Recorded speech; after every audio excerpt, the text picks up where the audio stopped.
Tom Clark's Main Event is a Boink Studios production. Follow us on Twitter at Boink Studios and check out our Facebook page where you can see all of our projects, past, present, and future. And now, on with the show. This is Daddy's show.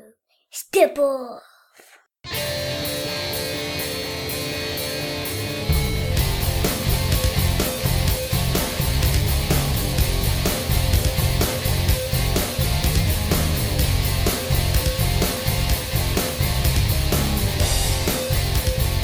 Hey, what is up? Welcome to the program, folks. Thank you for tuning in. Ladies and gentlemen, my name is Tom Clark, and you are listening to Tom Clark's Main Event. This is episode number 70 of the podcast, and if you're joining us today for the very first time, we will bid you welcome. If you're coming back for a repeat visit, we say, hey, thanks for checking back in with us. And to all those involved, we'll extend to you, as always, the customary laurel and a hearty handshake. Thanks for listening. Thanks for reading. Thanks for supporting. And hey, thanks for always being there, Doc. This is episode number 70, the big 7-0. How excited are you? Because I'm pumped up. It's been a long road to get to number 70 here, man. I'm not going to lie to you. But we're glad to be here. We're glad you're here. Glad you are with us. This is the show. This is my show. If you're not familiar with Tom Clark's Main Event, let me give you a quick rundown of who I am and what I be doing here, yo. That's right, I'm hip, you know it. So I'm Tom, and I am a WWE featured columnist for Bleacher Report. You can also find me on Sportskeeda.com, as well as a highly esteemed Camel Clutch blog. The show you are currently listening to is the first of 3 podcasts run by Boink Studios, which is the production company owned by myself and Kyle Smith. And Tom Clark's Main Event has been going for, I want to say 2 years now, I think. Going on 2 years, I believe. So yeah, number 70 is impressive on some levels, not impressive on other levels in terms of quantity. But maybe we're going for quality over quantity. How about that? Sounds good to me. Yes, this is a one-man show. As I mentioned before, we have 2 other podcasts. The second one being Tom and Kyle's Comedy Action Hour, which Kyle and myself do, and we haven't done an episode in a very long time. And we're trying to get our feet back on the ground and try to record some more episodes for you folks coming up very soon. The third podcast in the trilogy, as it were, is Tom Clark's 30-Minute Fun Show, which features myself and my 8-year-old son, Wesley, and we have a blast. And all we do is just basically drive around for 30 minutes. We often make the joke that it should be called Tom Clark's 30-Minute Road Show, because that's kind of what it's turned into. We're always recording on the road for some weird reason. But that's who we are, man. I've been writing professionally for 7 years now. Been a writer my whole life. Been a pro wrestling fan since before I could walk. I grew up on the NWA, Jim Crockett, Mid-Atlantic, Championship Wrestling, Florida Championship Wrestling, Georgia. The territories, man, for my money, the best era of the business by far. That's what yours truly grew up with, and that's sort of where my frame of reference always springs from. But I do enjoy today's product. I like WWE. I like New Japan. I do enjoy Ring of Honor and Lucha Underground. And I try to take in as much pro wrestling as possible. I've often heard it said, there's too much pro wrestling on TV. 3 hours of Raw is too much. SmackDown is this, that. There's too many pay-per-views. Shut up. I hate that. Just so you guys know, that kind of stuff really gets on my nerves. I'm a wrestling fan. I want as much content as I can possibly get my hands on. That's like saying that you're a comic book fan, but you buy too many comics. Well, I actually have said that before, mostly because after a while I start going broke, because it creeps into every other financial aspect of my life. Before you know it, there's no money left. So I guess it makes sense on that level. So for any of you out there right now who have not listened before, again, welcome. Just wanted to give you the 411 on who I am and what we're doing here on the show, and hope you enjoy this episode. This time, the main event, as you can plainly see, is the Big Show interview. I teased this thing about a week before this thing actually got done and got published. I was contacted by someone from Big Show's PR firm, or maybe I should say a PR firm that works with WWE, who reached out to me and said, hey, we've got Big Show. What do you think? A fellow by the name of Peter Rainier. Hope I'm pronouncing that correctly. So right off the bat, Peter, thank you very much. I do appreciate the opportunity. Had a blast doing the interview.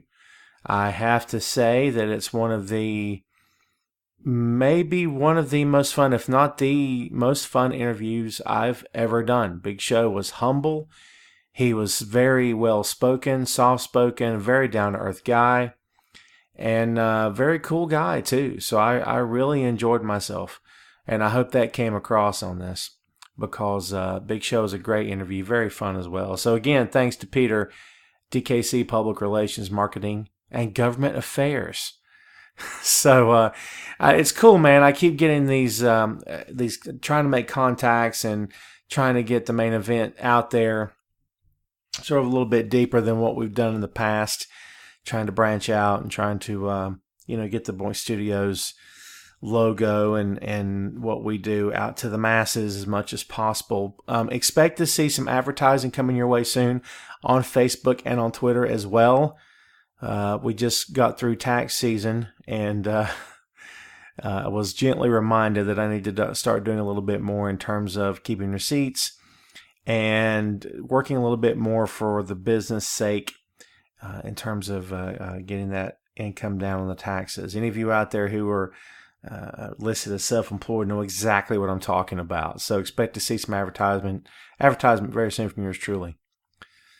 So we're not going to waste a whole lot more time on this. We're going to do what we customarily do whenever we have a special guest on to do an interview here.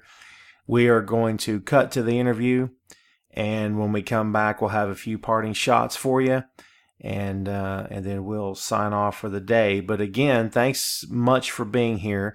Hope you liked the interview.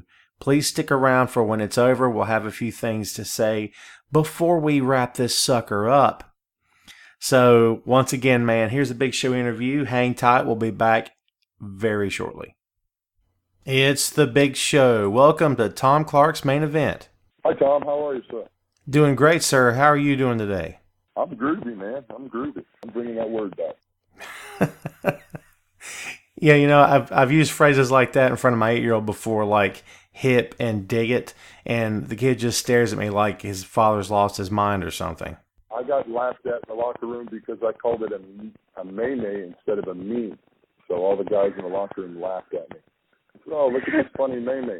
And then Big E started laughing. He says, you mean a meme? I said, dude, that's a may-may. A meme. How does it mean? He says, it's a meme, dude. It's a meme. Trust me, it's a meme. The first time I saw that word, I have to admit, I didn't know how to pronounce it. So I think if I'm remembering right, I either screwed it up or I kept my mouth shut and then Googled it to see what the pronunciation was that way. I wouldn't run into that problem. You did your due diligence. I just look like an idiot in front of all the young guys. So there you go. So let me get this started here. Right off the bat, I want to ask you about the new project that WWE has coming up, or actually it's just been released on digital HD.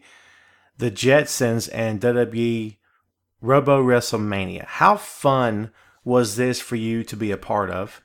Oh, this was incredible, man. I was a fan of the Jetsons growing up. I mean, I'm a kid from the 80s, but to be in this iconic cartoon and to be a part of this project, because I had pestered Mike Luisi, who's the head of WWE Studios, that I wanted to do animation. And I meant, get a small part in a cartoon. I didn't mean get the whole lead in a cartoon. My first shot right off the bat, yeah, by the way, you want to be in animation? Your first job is you're the lead. So the pressure on me was pretty heavy, but one incredible fun process. Just working with everybody involved with the project and the energy that was involved, and you're making a cartoon, man. It's fun. Was this something that you went in and recorded all of your parts in one day, or was it spread out over several days or weeks, or how did that work for you exactly?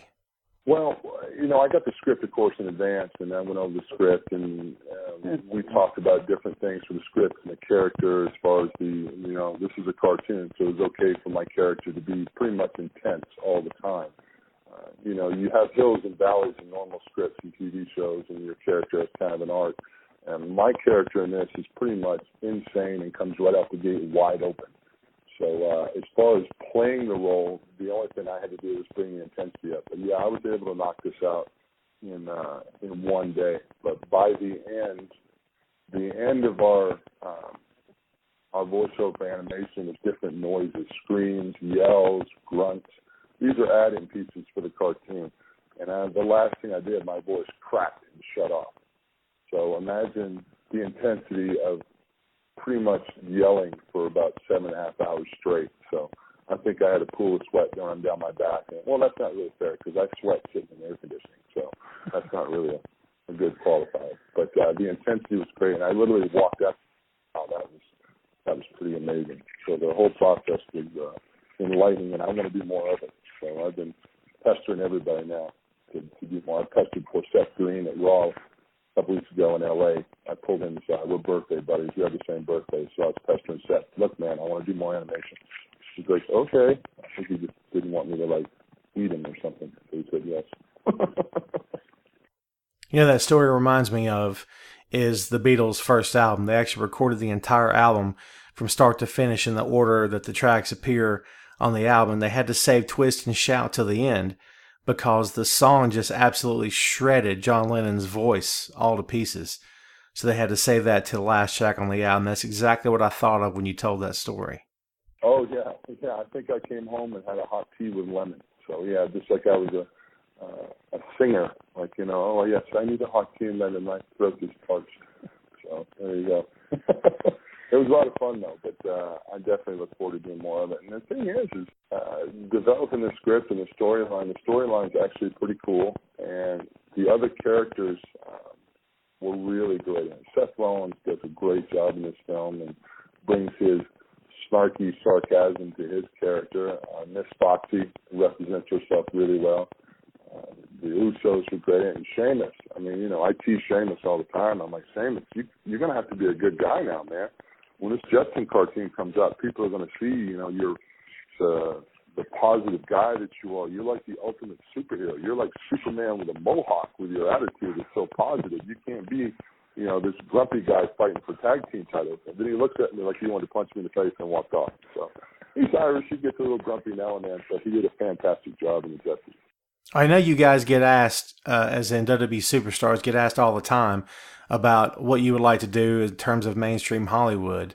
Like you're doing some animation here, but I always pictured you in action movies, like maybe a role as one of the Expendables. I always thought you would fit that really well.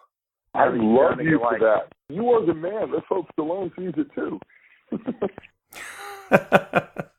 That's good stuff, man. So, but yeah, like going back to the animation bit, like, is that something you'd rather focus on right now? Are you really interested in that, more so in terms of live action, or what would you rather do? Put it that way. Yeah, I plan on doing definitely a lot more animation, and definitely I've gone through this transformation of losing weight because I definitely want to do more things in film. I mean, I've had a blessed, fantastic career. I have no regrets whatsoever in my career. I've worked with some of the biggest stars who have ever been in this business. I've earned the respect of a lot of my peers. But I know that my time's coming to an end. There's a new era. There's new talent that needs to be showcased and focused. And I'm really happy with everything I've got to do in the places I've been. So now I need to find something for me personally where I can still entertain and still be a part of something creative and still do anything but get a real job. So I definitely think the transition into doing more movies and television. Now, I know I'm not a leading guy. I'm not a Rock or Mark Wahlberg or Brad Pitt or somebody like that. That's not my deal. But I could be a great bad guy. I could be a great buddy and a bunch of good guys. I mean, there are roles out there where I think I can bring a great character to it and accentuate the script and hopefully entertain the fans and keep myself busy being entertained. And by all means, do everything but get a real job. So you were talking about getting shredded, getting in shape, which, by the way, you're in tremendous shape right now, man. You're ripped, obviously. So why now, I guess, is the question. Was there a reason why? Did you just Did you just one day you looked at yourself in the mirror and you said, okay, the time has come, might as well do this now? Like, I mean, how did that come about exactly? Well, no, the concept started with a conversation with John Cena about a giant with abs, and I laughed at it, and John got real serious and said, yeah, a giant with abs, who'd want to see that? And he looked at me and walked off, but he kind of left it hanging in my face a little bit. And John and I are really good friends, and we've competed for years, but it was one of those subconscious verbal shots that stimulates you, like it will keep you up at night, and you start cooking on it and thinking on it. And I found a great trainer in Miami with Todd Romero, who's worked with a lot of celebrities and a lot of athletes. And he built a good program for me for training, and we worked on my nutrition and things like that. And I was able. It took me about 6 months to get ready to start making my lifestyle change. Doing research and finding out what foods I needed to eat and what supplements, vitamin E, vitamin D, fish oils, all those different things that I needed that I didn't put in my diet that I need to add to my diet. What proteins would work for me and all these, meal plans and that research. And then when the time came, I made that transition to start. And as it picked up and I started making, some changes here and there, because I started at 463 and I weighed in this morning at 379. So when I started making those changes, the thing that started keeping me going is the people that came up to me that inspired by the transformations that I was making. And I thought to myself, wow, I'm doing this for me, for my health, for my family, for my career. I'm having a positive influence on a lot of people that understand what it's like to be heavy, to be overweight, to be feeling of I'm stuck like this, there's nothing I can do about it. But no, there is a way out, there is a way to do this, and it can be done. So being an inspiration to other people and helping someone else change their life for the better, just by my hard work and effort, that's a big motivator as well. That's one of the things now where I'm on this journey, and I'm taking this journey as best as I can, as far as I can. So when you get in the ring, like physically with Braun Strowman for like the first time, can you tell a difference in terms of endurance or in terms of your cardio? Is there a major difference between that big show and the big show before the weight loss, you think? Yeah. I mean, I never had a problem really with my ring endurance. I mean, there's staining like you're out of breath, there's staining like you're exhausted. But I think my win in the ring has been good ever since I spent a year doing some boxing. Once you box, you really know what blowing up is. Once you're out of breath so bad that you can't feel your arms from the elbows down, and some guy's trying to punch you in the face, that's what blowed up is. In the ring, I've learned to calm down and relax and understand where I'm supposed to be, because for sports entertainment, the biggest problem guys have keeping the wind is not being able to relax. If you're too stressed or too tense and hold your breath, you're gonna blow up. With Braun, I was really happy that because of his size and strength and athleticism, I was able to compliment him, and he was able to compliment me. So we actually got a little bit of wrestling in. We got to give a little taste and show that, we are big guys, but we're also athletic. I got to show that, yes, I'm a wily old veteran, and he's a young guy that's, he's full of intensity and determination and trying to make a mark for himself. So it's a good story told. But I hope someday in the future, before I retire, I'll get to revisit a program with Braun. So I'd like to have a good program with him. I think there's a chance for him and I to do a lot of really cool things and have a really good program. So, but feeling a difference, I feel a difference now pretty much in the ring with everybody. The biggest difference, and it's kind of a negative, but it's also a positive, is my balance is different now. Like hitting the ropes and stuff, I used to have a lot of girth around my waist and my hips. I had a big gut, I'll be honest, I admit it. I had a big stomach. My balance is really centered as far as hitting the ropes and moving. And now that I've lost, 70, 80 pounds, whatever it is, my balance is a little different. So, yeah, I'm faster. Yes, I'm more mobile. I'm more agile, but my balance is a little off. I think when I first started losing this, I had to actually get in the ring like a rookie and and start running the ropes and doing some drills to help center that balance up because it was off. I was just lighter, so things didn't move like they used to. So is Strowman the strongest guy you've been in the ring with in a long time, or how does he rate in terms of other guys you've worked over the years? I get asked that question about who's the strongest guy I've been in the ring with, and my top strongest guy is number one is John Cena. John Cena is the strongest guy I've ever been in the ring with, next to Mark Henry. Mark Henry is just naturally so strong it's scary. Like Mark Henry could pull your arm out and hit you over the head with it. You know what I mean? Like he's that strong. Functionally strong, John Cena is like a machine. Like whenever Cena picks you up, there's no instability. You can tell that this guy is a fine-tuned. He's like a hydraulic press. Brock Lesnar is explosively strong. Like when Brock snatches you up, you really don't have time to react. And he's just so explosively powerful. He's got all those fast twitch muscles. And Braun is right up there too, as far as he's big, he's strong, he's got long muscle bellies, and he's a former strongman. Braun's definitely a nice powerhouse to be in the ring with.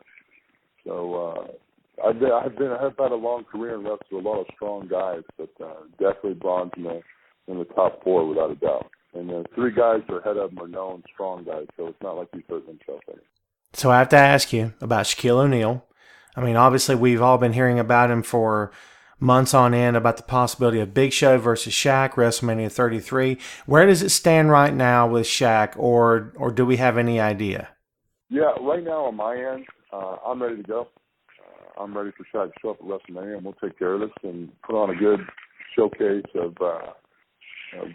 entertainment and attraction spectacle for the fans. It's not going to be a technical extravaganza with top wrist locks, reversed into hammer locks into, headlocks. But it's just, it's part of the WrestleMania experience. There are matches that determine the next year for WWE, and then there are matches that are attractions and spectacles. This is a spectacle match. So this is all on Shaq's camp. I don't know if he's got prior engagements. I don't know what is going on in his camp. I'm not in it.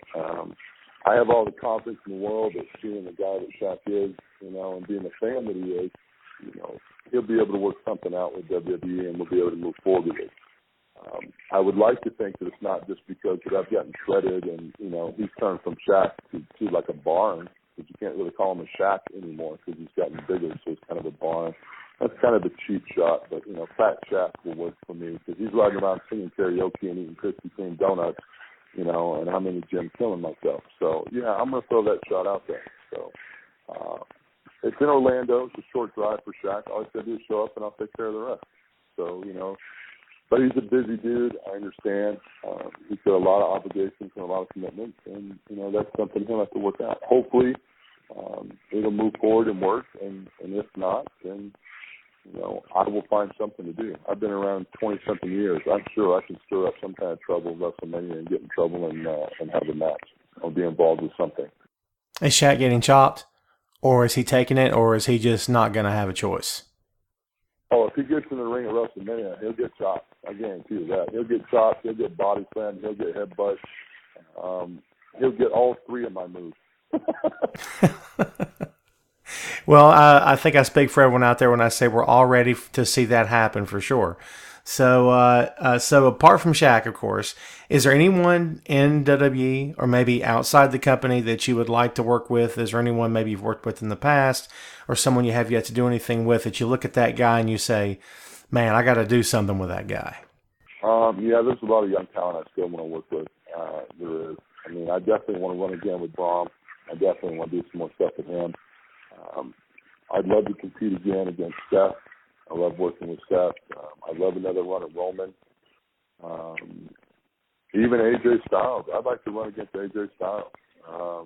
He's really, and I've seen AJ and heard about AJ for a long time, but since he's been in WWE, I've really been able to watch him work, and it's just really amazing how good that kid is. I enjoy watching him wrestle. I enjoy watching him compete.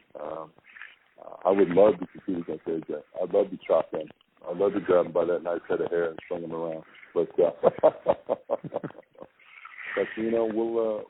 see what the future holds. My thing is I have an open card. I'm ready and willing to work with anybody that shows up.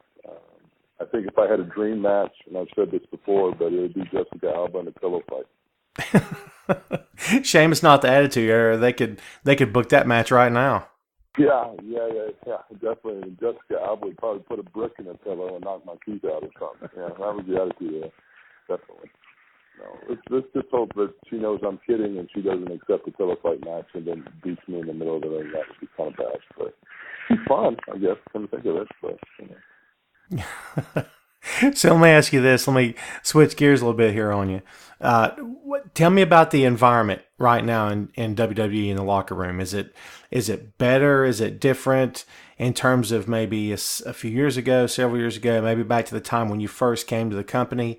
Tell me, what's the difference? Is it good, bad, indifferent, better, worse, or how do you judge that? It's just different. When I started in the Attitude Era, you had a lot of seasoned veterans that were still working independent territories all over, big territories, different companies. Everybody in the Attitude Era is very business-oriented, making the most money possible. We've got a lot of young guys now that are still excited about being here. They're still excited about discovering who they are as characters, who they are as talent. And believe me, I'm drumming the business end of it into their heads all the time about you want to have good matches on the live events. You want to develop your brand. You don't, it's not okay to be in a good mood if the house is only 60% full or 70% full. You know what I mean? You don't need to be satisfied if this place is sold out and they're standing on the corner. Because when it's sold out and they're standing on the corner, you're doing your job right. If it's not sold out and they're standing on the corner, then you need to attack whatever it is you're doing personally to make yourself better. And if we all think that way collectively as a group, business will pick up. Because in the end, if business picks up, that means the fans are enjoying it more. So, yeah, I give them a hard time about that and sharing that knowledge and how cutthroat the locker room was back in the Attitude Era because you didn't want to give up your spot. You didn't want to give up your position. Now these kids, a lot of them have come up from NXT together. They've worked hard together. They're very close. They're very bonded. They work well together. But, there's an old adage in our business. You have to be a little bit of a jerk to make it and be successful in business. You have to be able to step on toes. You have to be aggressive and push somebody in the face to grab for that brass ring or that championship title. And that's the only difference that I see personally is some of these guys aren't as aggressive as I'd like them to be. For what I'd say I broke into and was used to. These guys are very happy to hunt for their deals and do what they can do in the ring, but they don't understand. Yeah, I don't think they understand what the big picture is. The big picture is that this business, your career won't last forever. And I tell them all the time, just because you made it to the WWE doesn't mean you made it. This means you're one step closer to getting fired. When you're on NXT to try to make it to WWE. Now you're here. Now is the time to turn up the heat and produce. Because if you don't produce, you get fired. That simple. So I'm a little gruff with it, but they respond well to it. And I know that a lot of the guys that I've had to work with their intensity is picked up and they understand that this is entertainment and this is a beautiful job. This is also a business. So. How has the absence of kayfabe affected all of this that you're talking about in your opinion? Because, man, social media plays such a huge part in the business now. And we've talked about it here on my show more than one time. I've written about it a lot in the past. But how does it play a part in your opinion? Because I go and I watch a show, an hour after the show, I see two of the guys on Twitter and they're sharing a beer and sending out pics themselves, NBA games, and they're on each other's podcasts, and they're supposed to be having heat on TV. So, how has that affected the overall business in your opinion? Because quite honestly, they're killing it for me. I want to believe what I'm seeing. And every time I see the opposite, especially on social media, it just completely takes me out of it. We're old school, and it's different. We go back there when heels were heels and didn't sign autographs, didn't take pictures. The world is different now. Social media and the absence of kayfabe has work performance. It's just, it's one of those kind of things where you have to probably work harder in the ring to it's harder to suspend the fans' belief now because there's so much access everywhere. You have to be careful what we do in live events because even our live events is, it's on the internet 15 minutes after it happens. And, and if you know anything about social media, then you know that everybody in the world has an opinion, whether it's qualified or even wanted. Everybody has an opinion. So you still have to take in the input that you get from the social media sources, and then you still have to stay true to what you're trying to do as a talent and build your brand. But yeah, we're a character on a TV show now. That's the truth of it. The only thing you can do is go out there as a character, just like when you watch a show and you're scared by Jason from Friday the 13th or something like that. We have to work even harder now to suspend belief to take them into our world and let them enjoy themselves. So it's just like playing a character on TV. It's just live with a lot of action. So your work has to pick up. Your work has to get better. It's a lot harder because I think now, personally, we have better athletically talented guys than we've ever had, even our Divas division. Our women's division, rather. They're so athletic and they're so talented and they're all in great shape and they all really are good. And you look back in the 80s, a lot of the guys that we loved so much in the 80s, our belief was suspended because kayfabe was in effect. But if you watch back some of the old stuff, some of the stuff they did was absolutely horrendous. You know what I mean? That now would be completely exposed. So I think a lot of our guys have to be more innovative and more creative, and it's a lot harder for them now.